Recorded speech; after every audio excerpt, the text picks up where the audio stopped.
Encore deux questions avant de conclure cet entretien en direct. Je vous rappelle que vous pouvez désormais souscrire au prélèvement mensuel. Il y a déjà près de 20 personnes qui y ont souscrit.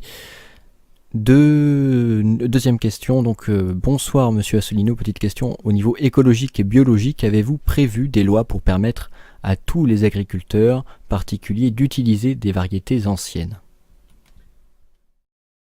Alors, je ne l'ai pas expressément prévu, mais c'était prévu en fait. Je dis une sottise. Dans le programme, reprenez le programme sur l'agriculture, il y avait expressément prévu, effectivement, tout le monde a à l'esprit peut-être l'association, il n'y a pas qu'elle, mais l'association Cocopelli qui a fait beaucoup parler d'elle, mais il y avait bien entendu ça.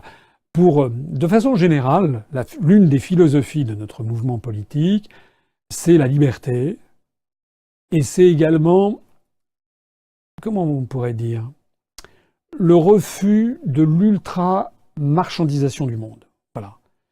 Moi, je pense que dans la vie, il n'y a pas la vie sur Terre, c'est une seconde. Hein. Vous prenez les philosophies, l'hindouisme, par exemple, considère que la vie sur Terre n'est qu'une fraction de seconde, qu'on vient de l'Atman Brahman et qu'on est destiné à y retourner dans le cycle du samsara, des réincarnations. Et que l'objectif final est justement de s'échapper de cette malédiction du samsara, du cycle des réincarnations. Donc moi je considère, sans entrer dans des philosophies orientales, que j'aime bien par ailleurs, mais ça n'est pas le sujet ici, l'idée c'est que on veut contrebattre, on prend de la hauteur de vue, je crois que c'est important qu'un mouvement politique prenne de la hauteur de vue, et montre aux gens qui lui font confiance qu'il n'a pas uniquement le raisonnement de l'ultra-rentabilité à court terme, l'ultra-court-termisme dans tous les domaines. Il y a aussi d'autres choses. Par exemple, les services publics, il est assez normal que des services publics fassent du déficit, parce que justement, ils ont une vocation de justice sociale. Donc l'idée selon laquelle tous les services publics devraient dégager du cash, devraient être privatisés, etc., ça donne un système à l'américaine, où on laisse tomber toutes les petites voies secondaires de chemin de fer, où on fait des investissements minimaux dans les centrales électriques, ce qui fait qu'on a des pannes géantes, où l'on a des tarifs pour l'électricité, pour les chemins de fer, etc., qui sont totalement différents selon qu'on l'on habite dans des grandes villes ou sur des grands axes ou qu'on l'on habite au fin fond des campagnes, avec les conséquences terribles que l'on voit, c'est la disparition des petits villages de France, la désertification d'un certain nombre de petites villes de province. D'ailleurs, je crois que le New York Times a consacré un article sur ce sujet aujourd'hui même, sur la perte de saveur de la France. Tout ça, ça découle de ces grands choix macroéconomiques et ce principe fondamental de l'ultralibéralisme. Nous sommes contre.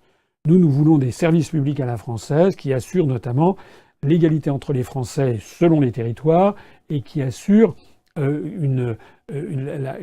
l'aménagement du territoire, comme on disait naguère, c'est-à-dire qui assure qu'il n'y a pas de désertification rurale. De la même façon, nous estimons que tout n'est pas que de fric. Le fric n'est pas la seule valeur dans la vie.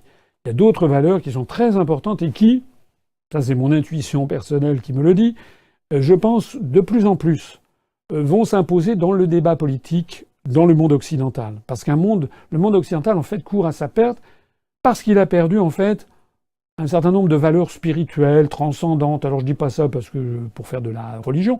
Il y a d'ailleurs à l'UPR beaucoup d'athées ou d'agnostiques.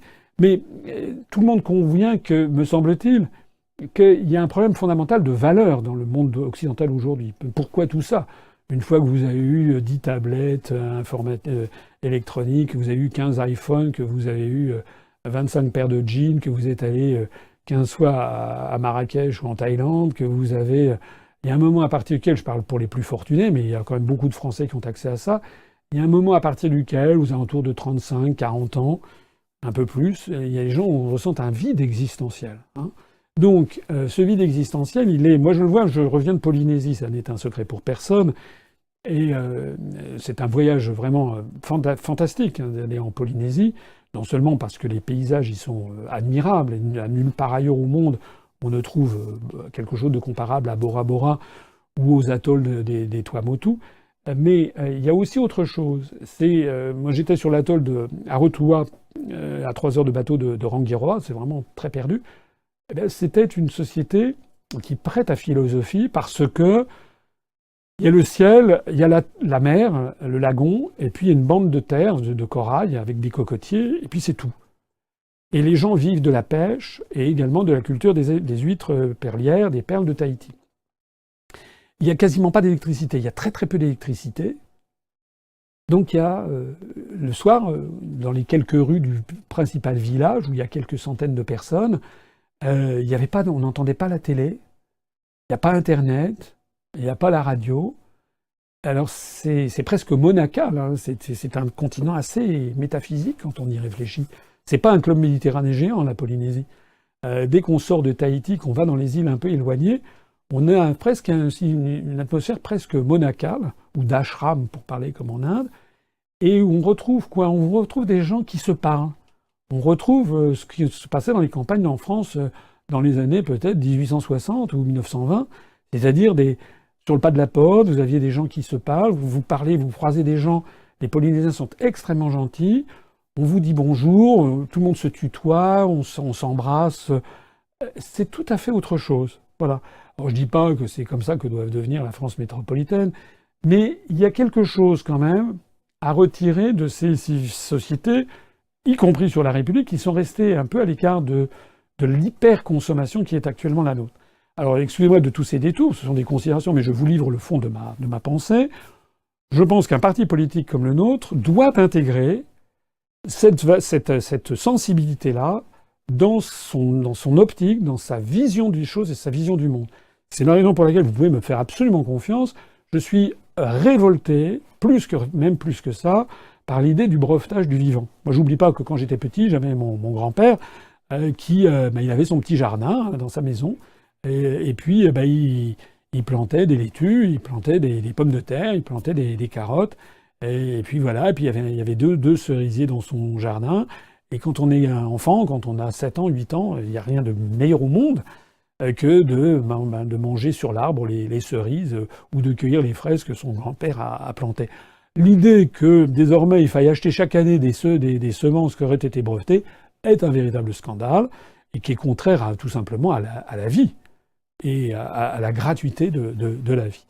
Donc soyez sûrs et certains, si nous parvenons au pouvoir, j'aurai à cœur, bien entendu, d'autoriser la libre disposition par les propres paysans ou fermiers ou agriculteurs, ça dépend, certains veulent être appelés paysans, d'autres ne le veulent pas.